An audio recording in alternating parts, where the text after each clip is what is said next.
একজন সন্তানের জন্য সর্বপ্রথম তার একজন মা, অর্থাৎ আপনি যাকে শাদী করবেন আগে তাকে দেখতে হবে তার ভিতর ইমানদারিতা আছে কিনা, তার ভিতর মুমিনের গুণাবলী আছে কিনা, তার ভিতর তাকওয়া আছে কিনা, সর্বপ্রথম সেটাই দেখতে হবে। বলেন না সুবহানাল্লাহ। এই দিক নির্দেশনা স্বয়ং আমার দয়াল নবী বললেন, আন আবি হুরায়রা রাদিয়াল্লাহু তাআলা আনহু আনিন নবী সাল্লাল্লাহু আলাইহি ওয়াসাল্লাম قال تنكحul mar'atu li'arba'a limaliha wa lihasabiha wa jamaliha wa lidiniha fa'adfar bidhati ad-din lariyat yadak। সুবহানাল্লাহ। আমার রাসূল বললেন, তোমরা 4 ধরনের মেয়েকে বিবাহ করো। জোরে বলেন না সুবহানাল্লাহ। কয় ধরনের? 4 ধরনের হন না, কয় ধরনের? 4 ধরনের নারীকে বিবাহ করো। তাদের মধ্যে 1 নম্বর লিমালিহা, সম্পদ দেখে, সম্পদ আছে কিনা, ধন সম্পদ আছে কিনা। ওয়ালি হাসাবিহা, বংশগত মর্যাদা কতটুকু আছে, বংশগত মর্যাদা দেখে বিবাহ করো। 3 নম্বর ওয়া জামালিহা, সৌন্দর্য দেখে বিবাহ করো। 4 নম্বর ওয়ালি দীনিহা, দিনদারিতা, নেককার পরহেজগারিতা দেখে বিবাহ করো। সুবহানাল্লাহ। এই 4 প্রকার থেকে কোন একটা থাকলে বিবাহ করো। এরপর আমার জানা নবী বললেন, ফাসফার বিদাতিদ দীনি লারিয়াত ইয়াদাক। রাসূল পাক বললেন, তুমি দিনদারিতাকে প্রাধান্য দাও, নতুবা তুমি বিরাট ক্ষতিগ্রস্ত হবে। এই 4 প্রকারের মধ্যে দিনদারিতাকে রাসূল পাক বললেন বেশি প্রাধান্য দাও।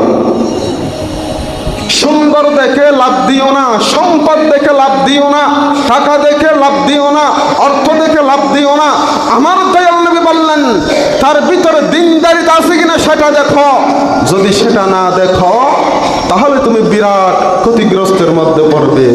নাউজুবিল্লাহ। আমার দয়াল নবী রাসূল পাক সাল্লাল্লাহু আলাইহি সাল্লাম এই হাদিসের মধ্যে এটা কেন বললেন? দুনিয়ার কোন বান্দা যদি দিনদারিতা বিবাহ করে, ওই স্ত্রী থেকে একটা সন্তান দুনিয়ার জমিনের জন্য গ্রহণ করবে, তিনিও মায়ের মতো সৎ হবে, দিনদার হবে। সুবহানাল্লাহ। অধিকাংশ ছেলে মেয়ে জন্মগ্রহণ করে মায়ের মতো হয়, চরিত্র মায়ের মতো হয়। সেজন্য আমার রাসূল বললেন, তুমি এমন স্ত্রী শাদী করো যে স্ত্রী নেককার হবে, দিনদার হবে, পরহেজগার হবে। সুবহানাল্লাহ। সম্মানিত হাজিরিন, সেই জন্য সন্তানের প্রতি 10টা হক আছে। তাদের মধ্যেই 1 নম্বর হক হলো, যদি ছেলে হয় অথবা মেয়ে হয় শুকর করতে হবে কার? আরো জোরে বলি কার? আমার আল্লাহ তাআলা বললেন, ইয়াহাবু লিমান ইয়াশাউ ইনাসা ওয়া ইয়াহাবু লিমান ইয়াশাউ যুকুর। জোরে বলি সুবহানাল্লাহ। আমাদের দেশের মধ্যে অনেকে আছে মেয়ে হলে, কন্যা সন্তান হলে নারাজ হয়ে যায়। জোরে বলেন না নাউজুবিল্লাহ। আছে নাকি নাই? যখন কন্যা সন্তান হয় চেহারা মলিন করে ফেলে। সেজন্য আমার আল্লাহ তাআলা বললেন, ইয়াহাবু লিমান ইয়াশাউ ইনাসা ওয়া ইয়াহাবু লিমান ইয়াশাউ যুকুর। সুবহানাল্লাহ। আল্লাহ পাক বললেন, আমি আল্লাহ রাব্বুল আলামিন যাকে চাই তাকে ছেলে দান করি, আবার যাকে চাই তাকে মেয়ে দান করি। অন্য আয়াতের মধ্যে আছে, যাকে চাই তাকে শুধু ছেলে দিই, আবার যাকে চাই তাকে শুধু মেয়ে দিই, আবার যাকে চাই তাকে কোনো কিছু দিই না। জোরে বলি সুবহানাল্লাহ। সবগুলো কার হাতে? আল্লাহর হাতে। বলেন না কার হাতে? সবগুলো কার হাতে? আল্লাহর হাতে। আল্লাহ পাক বললেন, বান্দা যখন সন্তান জন্মগ্রহণ করেছে, জন্মগ্রহণ করার পরে সর্বপ্রথম সন্তানের হক হলো আল্লাহর দরবারে শুকরিয়া আদায় করা। জোরে বলি সুবহানাল্লাহ।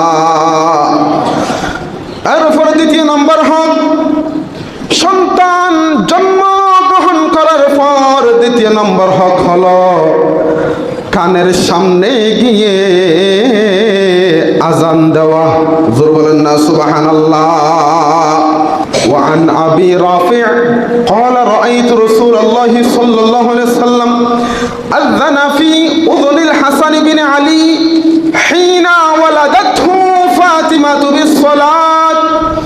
যখন আমার মেয়ে ফাতেমার থেকে একটা সন্তান জন্মগ্রহণ করেছিলেন যার নাম হযরত হাসান রাদিয়াল্লাহু তাআলা আনহু, আমার রাসূল বললেন আমার নাতির সামনে গিয়ে আমি আজান দিয়েছি ওইভাবে যে আজান নামাজের আগে 5 ওয়াক্ত 5 বার আজান দেই সেভাবে। সুবহানাল্লাহ। নামাজের আজানের মতো আমার রাসূল বললেন আমার নাতি যখন হাসান দুনিয়ার জমিনের মধ্যে জন্মগ্রহণ করলেন আমি তাড়াতাড়ি আমার নাতির সম্মুখে দাঁড়িয়ে আজান দিয়েছিলাম। সুবহানাল্লাহ। আরেকটা হাদিসের মধ্যে এসেছে এক কানের মধ্যে আজান আর এক কানের মধ্যে ইকামত। জোর বলেন না সুবহানাল্লাহ। প্রতিটা সন্তানের সাথে একটা শয়তান থাকে। ওই শয়তান সন্তান যখন দুনিয়ার জমিনের মধ্যে আসে তাকে ডিস্টার্ব করে চিংড়ি মারে। জোর বলেন না নাউজুবিল্লাহ। ওই শয়তানকে দৌড়ানোর জন্য দেখেন সন্তান দুনিয়ার জমিনে আসে কান্নাকাটি করে, কারণ শয়তান চিংড়ি মারে সেজন্য। আর যখন আমার দয়াল নবীর শিখানো আজান দেওয়া শুরু করে দেয় শয়তান আর তাকে না, শয়তান দূরে সরে যায়। সুবহানাল্লাহ। আজান দিলে হনে দাদে শয়তান হন না হনে। আজান দিলে যেমনি শয়তান পালাই তেমনি ওই সন্তানের শরীর থেকে শয়তান পলায়ন করে, কান্নাকাটি বন্ধ হয়ে যায়। সুবহানাল্লাহ। পৃথিবীর শ্রেষ্ঠ ধ্বনি হলো আজান। জোর বলেন না সুবহানাল্লাহ। শ্রেষ্ঠ ধ্বনি কি? আজান।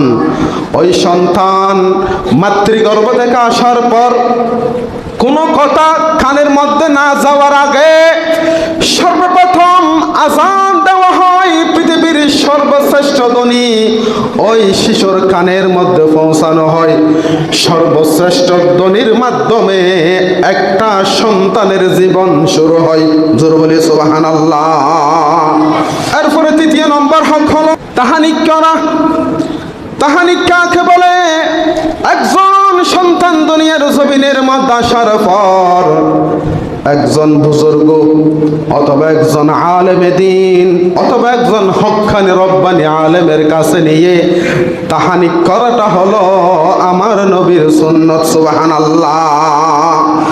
আমার রাসূলের দরবারে অনেক মানুষ সন্তান শিশুদেরকে নিয়ে আসতেন মাতৃগর্ভ থেকে আসার পর আমার রাসূল খেজুর চিবিয়ে চিবিয়ে খেজুরের রস খাওয়াই দিতেন। সুবহানাল্লাহ। হযরত আবু মুসা আশআরী রাদিয়াল্লাহু তাআলা থেকে বর্ণিত, তিনি বলেন উলিদালি গোলামুন ফাআতাইতু বিহিন নাবিয়্যা ফাসাম্মাহু ইব্রাহিম ফাহান্নাকাহু বিতামতারিন ওয়া দাআ লাহু বিল বারাকাতি ওয়া রাফা'হু ইলাইহি। সুবহানাল্লাহ। হযরত আবু মুসা আশআরী রাদিয়াল্লাহু তাআলা বয়ান ফরমার, তিনি বললেন আমার যখন একটা সন্তান জন্মগ্রহণ করলেন, ভালো করে শুনুন, আমি তাড়াতাড়ি ফাআতাইতু বিহিন নবী আমার রাসূলের দরবার চলে আসলাম। জোর বলেন না সুবহানাল্লাহ। ফাসাম্মাহু ইব্রাহিম, আমার রাসূল আমার সন্তানের নাম রাখলেন ইব্রাহিম। জোর বলেন না সুবহানাল্লাহ। এরপর বিতামতারিন ওয়া দাআ লাহু বিবারাকাতি ওয়া রাফা ইলাইহি, এরপর আমার রাসূল খেজুরের দ্বারাই আমার সন্তানকে তাহানিক করালেন। শুধু তাই নয়, আমার রাসূল আল্লাহর দরবারে হাত তুলে বরকতের জন্য আমার সন্তানের জন্য দোয়া করে দিলেন। সুবহানাল্লাহ। এরপর চতুর্থ নম্বর 7 দিনের দিন নাম রাখন, আকিকা করণ এবং মাথা মুন্ডানো। এরপরে পঞ্চম নম্বর হইলে ওই সন্তানুল্লাহ ভালো মিকান নাম রাখন। ষষ্ঠ নম্বর খতনাগরণ। সপ্তম নম্বর ছেলে হোক মেয়ে হোক 2 বছর দুধ পান করণ। অষ্টম নম্বর যাতে একান হতা শুরু করে দিব কলমা শরীফ শিক্ষা দন, 9 নম্বর কোরআনে কারিমের শিক্ষা দন, 10 নম্বর সন্তানকলের ভালোবাসন। আল্লাহ পাক আর এই সন্তানকলের হক যথাযথভাবে আদায় করিবার তৌফিক দান করুন। বড় করে হন আমিন।